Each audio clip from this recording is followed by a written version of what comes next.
Okay, so it's a bit of a novelty today because we've got a guest returning to the podcast. I'm absolutely delighted to be joined once again by Alan Raw. Fair to say, a veteran broadcast journalist, many years with the BBC. Veteran, is that okay, Alan? We can say that, can't we? Well, I have retired, so yeah. Veteran's the only place I can go. Artist, musician, eco-practitioner. His list of creative projects is endless. So I'm not going to list them all now. But now he can add to that list author, because he's just published his first book, Salt and Seeds, a Solarpunk odyssey about resilience, connection, and quiet rebellion in a world transformed by climate change. That sounds like a lovely description already, so I'm already excited. Alan is passionate advocate for sustainability and community-led change. Today, we'll be exploring his creative journey, the Solarpunk movement, the power of citizen science, and how alternative networks like the Grokkist network are helping us rethink the way we live and connect with the natural world. This is Shifting Views with Willis.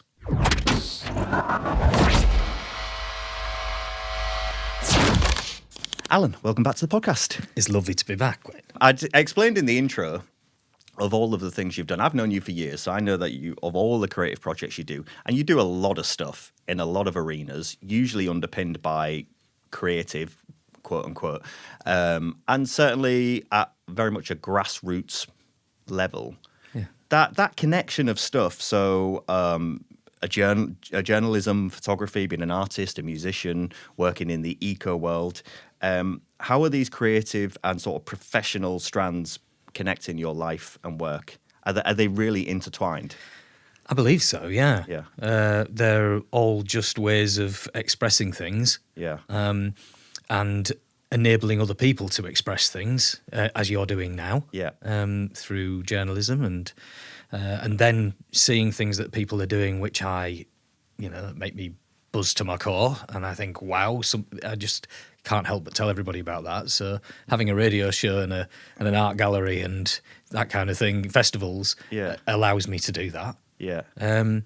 But also when it comes to all of these things, it's about telling hopeful stories about possible shared futures. Yeah. And sort of mutual belief in our community's potential to be resilient and move forward using creativity. Yeah. Do you remember when you first kind of got into, it's a horrible term, like got into sustainability, where you really started taking that as a passionate kind of, because that seems to underpin just about everything you do, really. Yeah, I remember it well. It was about 14 years ago. I was a director of Beverley Folk Festival. That was a festival that my parents were involved in starting, and it went for about 32 years, I think. And I was a director of the festival, and I was managing the site, the waste on the site, the campsites, and the power for the site, and things like that. Yeah. And I was also managing all of the children and the young people's activities. And I thought we really need to do something to make this festival. The term at the time was greener, and so started looking into it, and I was lucky enough to come across Gwyn Jones at ASP, the Association of Sustainability Practitioners, who was really supportive and helped me learn about how to do that. So we did so well at that as a team, as a festival team, that I started running green teams, training the green teams. And other festivals picked up on it, and the Arts Council picked up on it and started sending organisers of other festivals to Beverley to be trained by myself and the team on how to do things more sustainably in festivals. Yeah. And the thing about a festival is it's like a little world of its own, with its own kind of ecosystem in a sense. Yeah, sure. Because people are sleeping, living, eating, dancing, and other stuff. Yeah. In one space. Yeah. So if you can make it work there, then some of the lessons from that go home with them.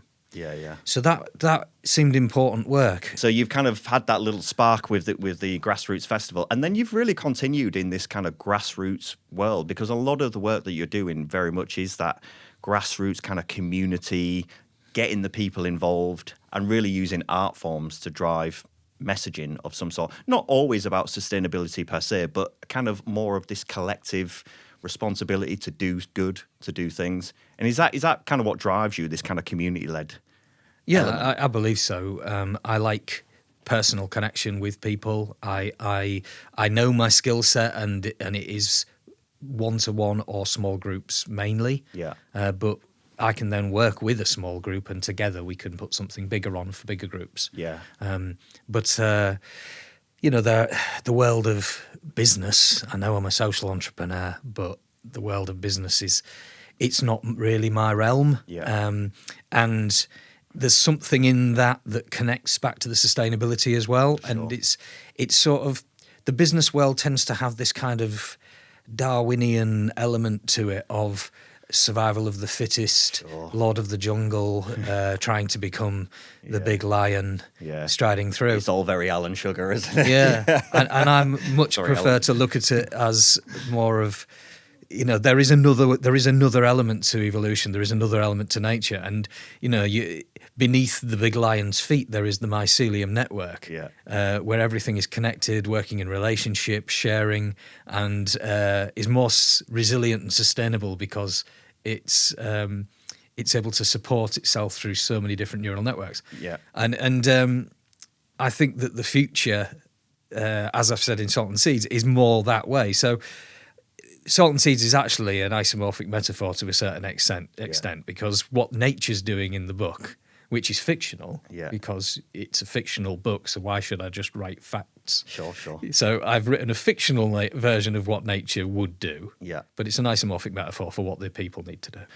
When you were last on the pod, and we've referenced it in the pod already today, this kind of solarpunk movement, and you said when you was last on the pod, I'm a bit of a solarpunk, really. What is a solarpunk? What's the movement? What is it to be a solarpunk? Well, there's two main elements to it. One represented by solar, which is it's about renewable energy. It's about living in a more sustainable way, and the punk part of it it's quite rebellious in a way because actually you kind of have to be. You have to go against the grain a little, because things aren't right at the moment. Sure. Yeah, so there has to be a punk element to that. But it's also about refusing dystopia. It's not cyberpunk. No. It's about refusing dystopia. Yeah. Which does seem to be where we're going. And most books about the future have a dystopian backdrop. Yeah. And most films are set about the future. Are kind of set in a dystopian landscape. And just dig into that a little bit. So when you say dystopia, like, I mean, are we talking about because of the evolution of technology and instant kind of gratification and content and all that kind of stuff? Is that what you're talking about? We're like kind of losing the human connection with each other and with the world, I guess, as a whole. Absolutely, and with nature and our place as part of it. And if you just look at some of the most famous science fiction and wonderful things that have been made, like one of my favourite films, Blade Runner. Yeah. It rains all the time in Blade Runner. Yeah. It's kind of dark all the time. Yeah.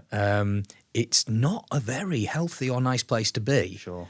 And one of the elements in it is them trying to get out of that and get out of the city and actually go to somewhere where there's something other. Yeah. And it's because climate change has just destroyed the beauty and the things you need to live healthily within Blade Runner. So I want to refuse dystopia. Yeah. But not create utopia.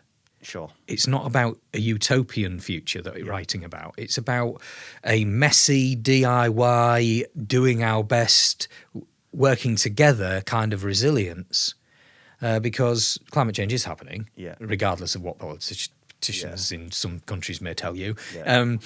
Climate change is happening, and we do have to prepare for it, and we do have to learn to adapt. Yeah, and I suppose it's refusing those extremes. So, I mean, you've touched upon it there in terms of dystopia and utopia, which almost you could like correlate with kind of like left and right or those kind of extreme sort of sides or viewpoints on things.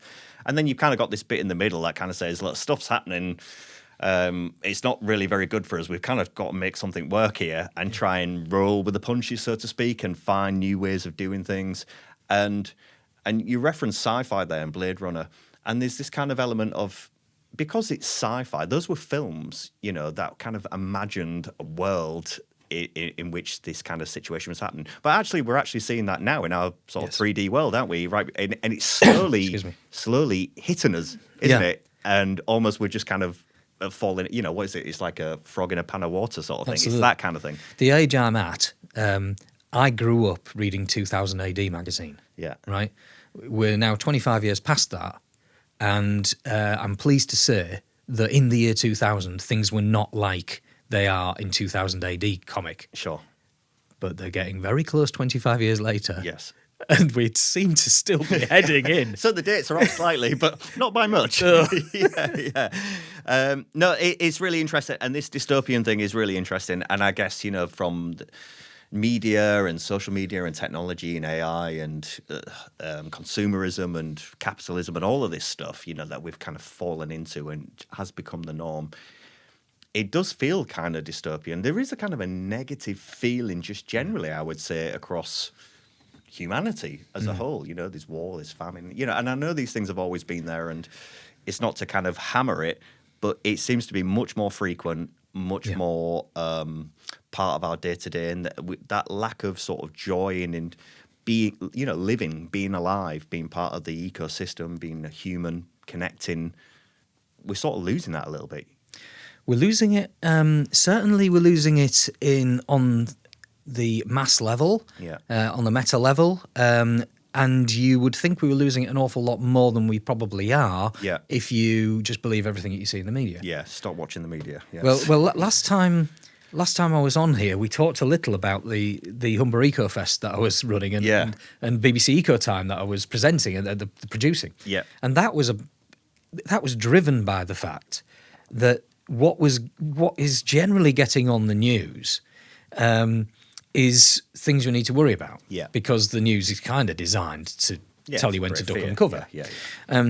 So people weren't hearing about the positive things that people were actually doing. And so BBC Eco Time was about celebrating all of those people turning their climate anxiety into action and doing positive things, planting community gardens and working together. And Humber Eco Fest celebrated that in this area. And we had over 100 events in 21 days, each one a separate project of people doing exactly that. So the stuff is happening and people are living well, but you're maybe not hearing about it enough. And I think that it's important to hear about it so you can learn from it, share those skills. So I think on a micro level, in lots of different places all at the same time, in a kind of mycelial way, these things are happening. The connections aren't there. In the mycelial metaphor, the connections aren't there, but all the nodes are.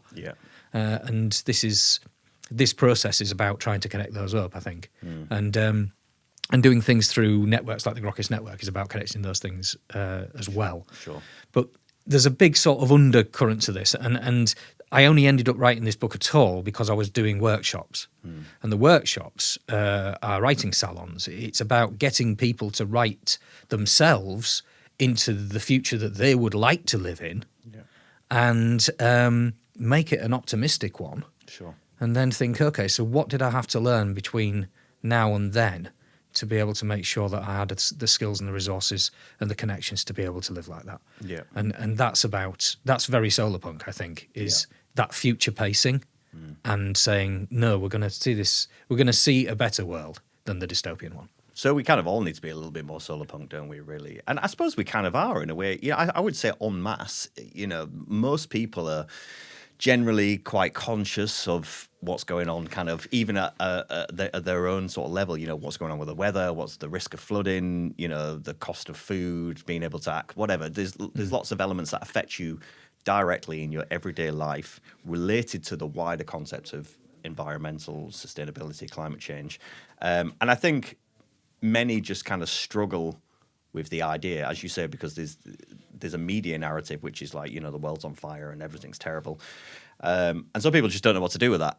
And I think you last said on your podcast, you know, people kind of freeze because they say, well, okay, what do you want me to do? You know, but, you know, to your point, you're saying, well, actually, these people are doing lots of things. It is happening. And there is actually this community that's sort of saying, look, we have to try and roll, you know, we have to make change here. But as I did say before, as you quote there, that people have a number of reactions, and one of the reactions certainly is to put their head in the sand. Sure. Because it's just too scary. Yeah, of course. And a bit overwhelming. Yeah. But the other thing that people often do as well is that they just find it boring because so many facts. Yeah. It's all very scientific. Yeah. So I thought, well, actually, if I wrote stories about it that are just science fiction stories, it's a romance, is Salt and Seeds. It's just fun. It's just a fun story. Then that kind of gets over the fact that it's boring facts. Yeah. But you still get them because I put a glossary at the end. Sure. But also it's a bit more accessible. It isn't so scary, and Salt and Seeds. There's nothing scary in Salt and Seeds about the future, really. No. It's kind of like a backdrop to it. It's just so happens that the seas are a lot higher now. Yeah. And yeah, it was difficult, but we've become resilient and worked in relationship with each other in community, and now we're good. Yeah. So it's not a scary book. No. But it does get across some of those pieces of information that I was trying to communicate and bypasses the boredom and fear barrier. Sure. And that's what's cool about art, isn't it? And yes. Music, art, storytelling, painting, all that good stuff, and absolutely. It's why it's so important, because actually that is the thing that connects so strongly with people. People love to read, they love to listen to music, they love to watch film, they love the theatre, painting, writing, all that stuff. And, often some of the strongest messaging, even through fiction, is kind of coming through those mediums, to connect people. But in Salt and Seeds, there's definitely a strong theme of species and ecosystems kind of collaborating rather than competing. Yes. Do you see this idea? Well, I think it's obvious. It's an obvious question, really. But do you see the idea of collaboration over competition as a model for how humans should be, not just socially, but kind of economically as well? Yeah, in every sense. Yeah. I think that is the key to our survival as a species. Yeah. It is that we need to become more natural in the way that trees communicate with each other via mushrooms. Yeah. You only have to look at the way that nature actually works under the surface and shares resources. Mm. So all I've done really is taking what I know as a permaculturist and thought, what if this is fiction? So could I take what I know from permaculture and make a fictitious future for that? So what if nature just decided, hang on a minute, I'm not going to behave myself in the way that I've been told I should by Darwin or others. Science says I do this, but I don't. I'm just going to make all the plants and fungi, I'm just going to make them all connect to each other and start collaborating and feeding each other. Yeah. In the same way as always done with mycelium and trees. Yeah. I'll just do it with everything else. Because it's fiction, and in fiction, nature can. So that's the great thing about art again. Yeah. You can do what you want. Yeah. But, like I say, it's an isomorphic metaphor. Sure. We actually, as a society, can also do what we want. Yeah. We can make that up, and we can do it differently. Because everything starts with a thought. Yeah. No, that's really good. And it leads nicely onto this wider network as well, which we need to touch upon, which is this Grokkist network. Now, this was something that was very new to me. I wasn't even aware of it until I spoke to you about it. And, of course, the publishers of your book are the Grokkist publishers, so that's great that it's kind of come through their publishing, and the two really connect. But firstly, can you explain what it is to be a Grokkist? Yeah. And how it's influenced your thinking? How has it influenced your creative work? How have you connected those two? The name comes from Robert Heinlein's book "Stranger in a Strange Land," a 1961 sci-fi book about a Martian who comes to Earth. He's brought to Earth, actually. Didn't really want to be here, but was brought to Earth. And they bring in the term to grok, Martian word, to grok. And to grok means to understand something fully, to really embed it, internalize it, to live it, to engage with it. And so a Grokkist is somebody who is who sees the world with curiosity and care and really wants to know not just what something's called or what it looks like or what somebody else thinks it is. They want to really grok it. Yeah. So Elon has taken the name from the same book and used it to name his AI. Yeah. That's connected to X. Yeah. Sometime after the Grokkist network started, by the way. Yeah. Oh, yeah, of course. So Grok AI. Oh, I didn't even make the link until you just said that. So Grok AI comes from that same same concept. book. Yeah, yeah. Oh, right. Interesting. But Grokkists are... Is Elon Musk a Grokkist? I don't think so. He's a Grok user of his own AI. Yeah, indeed. Yeah. But he clearly understands the term to grok. Yes. So they started this network, and it seems to have attracted lots of people who have very squiggly lines to their life. I have a particularly indirect path to where I am now. Yeah. And most of the other people involved in the network do as well. Yeah. And they tend to be people who are good at lots of different things which aren't necessarily related from anybody else's perspective. But if you know what the red thread is, they are. That's so interesting. Yeah, and I think about that actually myself in terms of, yeah, if you go back to your analogy of a CV, like my professional CV is really quite varied, you know, and the thing that I'm doing now, sat here on here talking to you on a podcast, is by pure coincidence or, you know, by accident, really. It's through a series of events that I've kind of connected and been involved in different things, and these themes ultimately have connected and made this thing happen. But you could never have planned it. You couldn't have, like, it's not like linear, you know. It's something by just like a feeling you have. I think this is what I want to do here. This is what I want to do there. So, I guess that's the same for a lot of people. It is. Really. You know, we're taught, I guess, the linear path of how we're supposed to live, and both socially and professionally and economically. But and academically, absolutely. Yeah, which is a whole other subject. But certainly, and I would say most people follow that path because that's what they're told is the thing to do. But maybe that's what that underlying anxiety people have in them is. You know, that kind of feeling of, I'm not supposed to be here. I'm not supposed to be doing this. I don't really know what the heck I'm doing. I'm just doing it, but I don't really know why. And then, you know, their life comes to an end, and then the next cycle comes in. And, you know, so that's kind of the vibe I'm getting from you when you're explaining Grokkist. Yeah. It's a curiosity and a willingness to explore that curiosity. And a lot of the members of the Grokkist network just happen to be polymaths. Yeah. And also, quite a high percentage are known to be neurodiverse. Yeah.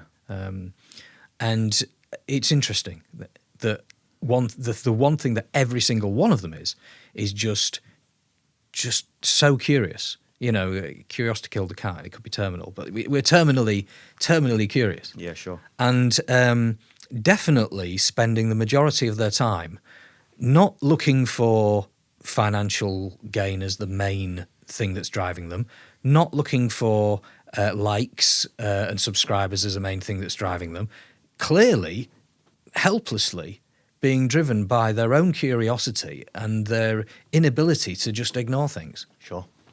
Well, Grokkist Press wrote, so they're your publishers, Salt and Seeds is an act of faith in the unseen gardens it might inspire. So what unseen gardens do you hope your work might nurture in the world? Ones that feed communities. Yeah. And that's the driving point. That would be good. Yeah, yeah. So this, again, comes down to this understanding the connection of nature, sharing that understanding and sharing the fruits of that nature for everyone's benefit, and then everyone puts back in to that, you know. So many people are so disconnected from what it is that actually feeds us as a species. I was looking out of my window while I was writing day before yesterday, and I was watching all of the insects on the buddleia plant outside. There were so many butterflies and different pollinators, and I was looking at them and I thought, they're really busy. They're getting on with things, but they don't appear to be particularly stressed. And they're all sort of buzzing around each other, but they're cool with that. That's okay. But everything they need is right there. They know which plant it is. They know what they need from it. And they're just going and getting it because it's there in abundance. And we are generally, I don't like to generalize, but I think if you look at generally, we're pretty disconnected from what our plant is and what we need to get from it and where it is in abundance, other than basically factory farming. So one of the strongest threads that is running through Salt and Seeds is the power of local knowledge, and you're kind of touching upon it there, and community observation. Why do you think sort of grassroots, citizen-led knowledge is so crucial in addressing environmental issues? Because that seems to be where you kind of lay your hat mostly. So people need to be more autonomous and independent in getting what it is that they need. But they don't need a lot. They just need enough for themselves and their community around them. They just need to have access to it. So the best way of having access to that is to grow it yourself and develop it yourself within community. And also to value the skills within community that can actually provide for that community and champion those things. But also, the other way that it connects to that is decentralized networks. So as you know, I'm a fan of a decentralized network, Sure. Especially if it's run on renewable energy. And when changes happen, forest fires, floods, that kind of thing, or anything else that could challenge us in that sort of mass way, there's all kinds of theories of survival. You know, you only have to look at what preppers are doing in,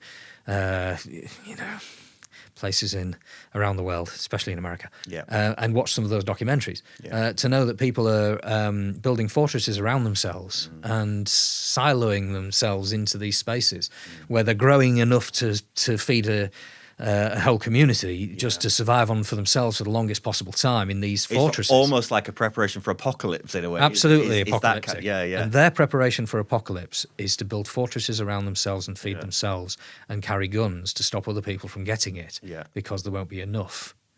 They're right, there won't be enough, but that's not the answer to there won't be enough. No. And that's the threat. Yeah. The actual answer is to work in community and relationship and connection and start now to make sure there's abundance. See what's interesting about that, and those kind of those preppers and survivalists or whatever you want to call them. Maybe a few years back, you would look at them and just go, "These guys are completely bonkers," and it would be almost like a conspiracy theory type thing, and there is still a tinge of that in there. But as we see things happening, more mass world events, war, climate, flood, earthquakes, fires, all of that stuff, water shortages. We're in a hosepipe ban right now, again, in the UK, because the reservoirs are very low. Actually, you start looking at it thinking, maybe they've got a point. It maybe not that what they're doing, maybe not the answer, but you can almost understand why they're looking ahead and going, we don't want to be in this position. Absolutely. I mean, we've both survived the great toilet roll shortage of 2020. Virtually now that unscathed. was dystopian. Yeah, virtually unscathed. So then they have a point. The preppers have a point. Yes. And if you look at government advice, if you just go on the government website, it tells you to keep at least a month's worth. I think it's a month. I haven't read it in a long time. But it tells you to keep about a month's worth of supplies in your home to make sure that you have everything you need in the way of food and water and etc. How many people are actually doing that? And how many of those would other people think they're preppers? So it's actually quite sensible. And it's actually government advice across Europe. Sure. So, if the government thinks it's a good idea to actually prepare for harder times, then maybe we should be doing that. But well, on that note, how do we do it? I'm sure that, and I'll probably be corrected by this or someone in the comments, but I'm sure on that the same advice from the government is to have a go bag. Yeah. Something that's prepped and ready for you to run. Or your bug out bag, as the preppers would call it. Yeah. And I admire their But idea. they make reference to having really old school, like a wireless radio, wind-up torch, your most important documents, your medication, some clothes, some dried food. And you read that stuff and you think, really? Because, who's doing that? I know. En masse, not many, I would say. No, and it's government advice. Yeah. So that should give you an inkling as to stuff that perhaps they know that is not particularly being thrown out there in mass media, but They conscious of. scientifically do risk assessments. Yeah, yeah. And their risk assessment says that that's the advice. Yeah, yeah. So there is the risk. But I still think that maybe, some of the prepping tactics are for a dystopian situation. Yeah. Right? And it doesn't have to be dystopian. Yeah. And if we start now by connecting with each other and learning to share and have abundance, it doesn't have to be like that. And we don't need the guns, and we don't need the fortresses if we work together on it. And coming back to Salt and Seeds, May, who's one of the characters in your book, she says knowledge wants to be shared. So do you think we're doing enough to share the knowledge openly in today's world? Or is it all just still a bit too siloed, and people that know stuff and people that don't know stuff, and never the two shall meet? I think people are trying to share knowledge. Yeah. They hit barriers. Yeah. They hit barriers with sharing that knowledge that they then don't necessarily know how to get around. I'm lucky because I have spent the last 3 decades in the world of creative industries and art. Yeah. So I know that if you just present things in a different way, using art, then that knowledge can be shared in a more accessible fashion, and it can go around some of the barriers. Yeah. So by putting facts and also ideas and possible futures into a book that's fiction, it gets past the boredom element, it gets past the put your head in the sand element. So I can do that. Maybe some of the people who really want to share the knowledge can't do that because they just haven't. That's not part of their model of the world right now. Sure. But I was with the University of Hull yesterday. They're a red brick university with a shield. They've been around a long time. Yeah. And they have gone through the many versions of what is modern education. And they, in the conversation last night at the Chancellor's dinner, it was about the fact that these days the university is consulting with community and working in community and looking at what the community's needs actually are around them, and addressing that with what they're teaching, as well as delivering on huge research projects, for example. Sure.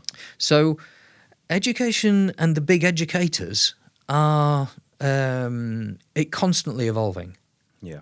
And I think that using the arts, using community social science, which of course universities teach, is the way forward right now, given the current circumstances we are in politically and through the media and, of course, what Mr. Trump would call fake news. Sure.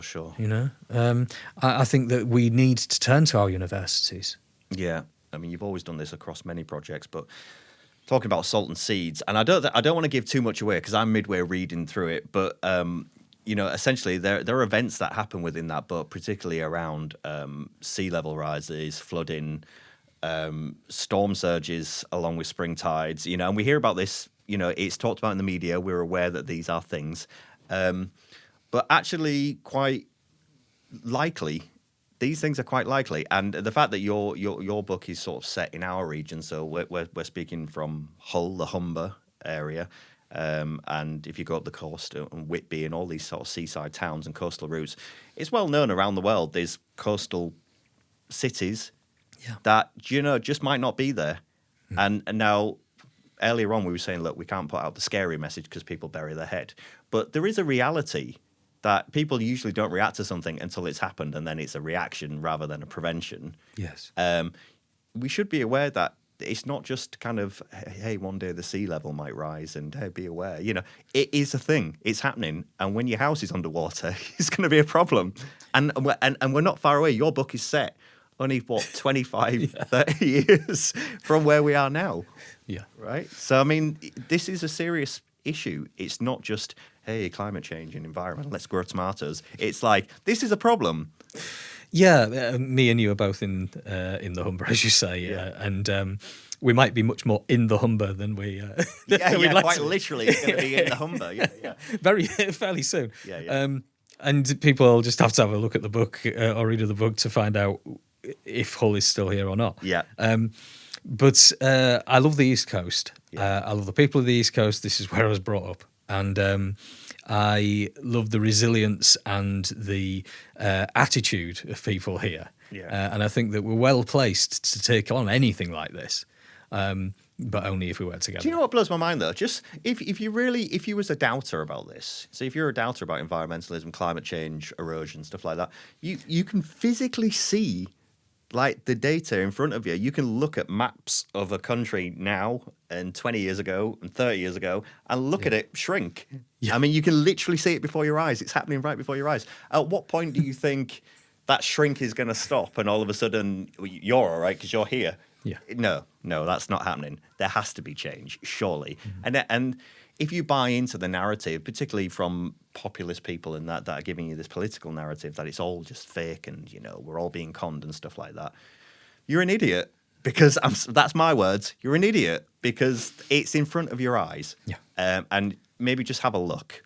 Have a look. And maybe collectively as humanity, we can actually, it doesn't have to be that huge. You can do small things and united, those small things equal a big change. They do. And you aren't on your own with these things, and you aren't on your own with these thoughts or these issues. Yeah. There's this increased frequency of mass weather climate events. We've seen the events recently in Texas, but just this last 2 weeks in the UK, across Europe, the heat is just ridiculous. It shouldn't be like that. And now, it's the Met Office and others are sort of saying, look, this is the norm. This is now the norm. We shouldn't be having 40 degrees summers. That isn't normal, but it's becoming the norm.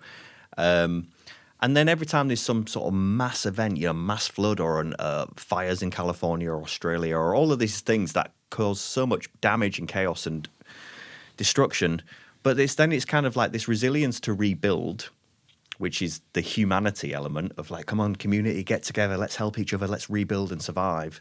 But that it doesn't continue into then the prevent, oh my gosh, well, we better do something because we don't want that happening again. Isn't that, for me, that's such an interesting concept. There's the humanity in the community in surviving or recovering after an event, but not sort of preventing, recognizing the causal, the cause behind it and then preventing it. Mm. I can't get my head around why that is. Neither can I. You're right. It's a strange You're right. idea to me, though. It's a ridiculous thing. Yeah. But it's true. It is how people are. I don't think people have always been like that. No. I think there's been more planning. Otherwise, we wouldn't have got this far. Farmers don't think like that. No. Or there's an expectation that the authorities that be should be doing that work. So they'll sort of say, well, you should have built higher flood defences. You should have built more walls. You should have done this. You governments are terrible. And there's probably an element of truth to that. But where's the kind of the self-reflection of sort of saying, well, what are we doing as a collective? And of course, you can go to the other side, we talked about earlier on, which is that kind of defense where you just prep for yourself. It's, look after yourself and I'm all right, Jack. And it's like, get your supplies, get your gun and protect it and stop people stealing it. But that can't lead anywhere good, can it? No. Fundamentally. So this is something I think we need to think about as humanity. But you're doing this with your book. We're doing this with the art. Salt and Seeds is really kind of touching a lot on these narratives.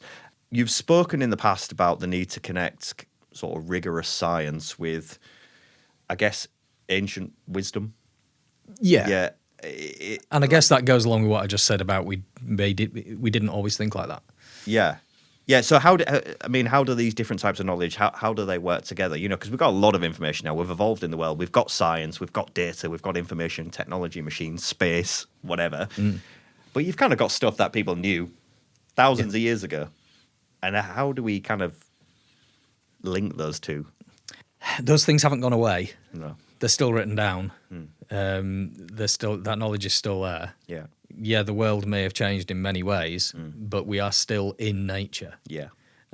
We are part of it. Yeah. There is this kind of idea that we're separate from it. A lot of people sort of feel on a day-to-day sort of moment-by-moment basis that they are separate from nature and that nature is in some way something they have to battle. Yeah. But we are very much part of it. I mean, you could even say that everything that we have, I mean, you can get ridiculous with it and say that absolutely everything, including this microphone, is part of nature because it exists on this planet, and this planet's part of the solar system, and it's made from things on this planet. Yeah. It must be made from the things on this planet because I don't remember anybody bringing a shipment of this in. No. From Alpha Centauri. Yeah. So we have managed to create all of this within nature. Yeah. Nature hasn't gone away. It's constantly evolving. If you look at the longer history of the planet, it's been pretty turbulent. Yeah. Do we suddenly expect that because we've built cities, nature needs to stop being like that? Yeah. The ground needs to stop shifting now because we've built things on it. Yeah. Yeah. So there needs to be a bit more of a wider awareness of our place in history. Well, it's always that thing, isn't it? It's you kind of say to people, zoom out. Yeah. We're so consumed with like what's surrounding us and what's in front of our eyes, but actually, just take a few steps back and look from above. Yeah. And actually, you'll see something quite different. And think about your place in history. Yeah. And think about how we actually managed to survive this long. And you'll notice that we did it together. Yeah. Yeah, absolutely. And on that theme, Ash, who's another one of the characters in your book, he says nature can't be angry at us because we're part of nature. So it's recognizing that we're all part of that kind of ecosystem. We're living, breathing mammals, breathing oxygen, and fundamental. All the technology and stuff in the world doesn't replace that. The fundamentals are still the same. Yes. But we're just having to navigate it slightly differently. Finally, if listeners could take anything away, one idea, one action, one conversation about sustainability, what do you want them to do? What would be your ideal for anyone listening to this, and then for them to just go away and just think differently about this and go, okay, what's one thing I can do now? Write your own story. Write your story about the world that you would like to live in, the future that you would like for yourself, for your children, for your family, for your community, go wider, for your country, for your planet. Yeah. Do some world building. It's a process that you do when you're a writer. Yeah. You do world building.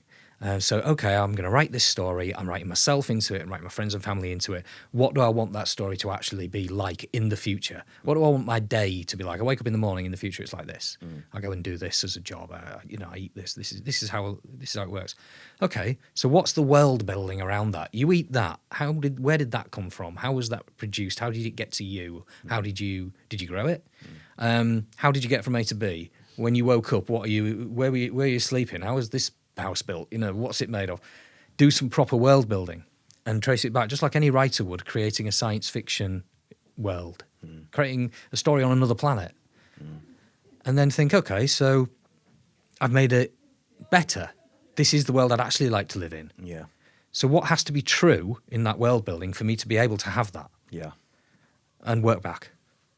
And you might notice that actually you might have to do what a lot of writers find themselves doing in this situation is, that world in the future, I'd set it in, 50 years' time. I think I might have to push it a bit forward because I haven't got time to make it like that between now and then because we're so far from it. Sure. So I might have to stick another 25 years on that future. Yeah. And then it starts to hit home that there's a lot to do in little time. Yeah. So you need to relate to others to make that happen. Yeah, no, that's amazing. Alan, this has been so interesting. I've really enjoyed this. I'm loving your book. Where can people get a copy? Where can people see it? Oh, gosh. You could go to Grokkist Press. They're the publisher, but they have great distribution like publishers do. So it's available through bookshops, independent bookshops. Yeah.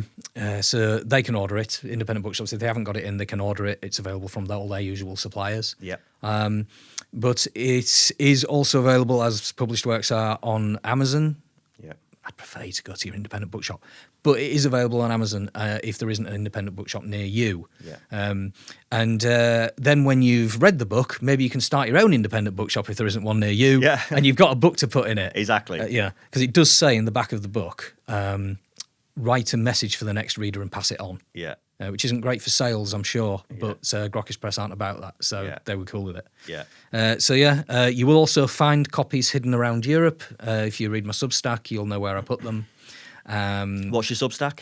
It's just Alan Raw. Alan Raw. So the book is called Salt and Seeds. You can just Google it. You'll find it. It's around there.